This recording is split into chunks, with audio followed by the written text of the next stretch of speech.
Hello friends, welcome back to the new video. In this video guys, we are going to talk about how to delete fingerprint in Vivo phone. Guys, you want to delete your fingerprint in Vivo phone, so as you can delete. In this video guys, I will show you how to delete fingerprint in Vivo phone.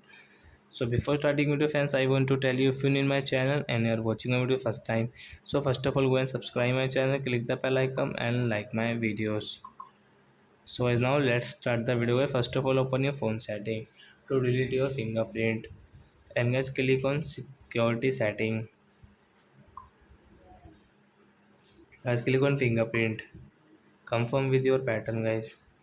So which fingerprint guys you want to delete guys, one fingerprint and second fingerprint, it's your, it depend on your guys, your mind. So we will delete the both of fingerprint.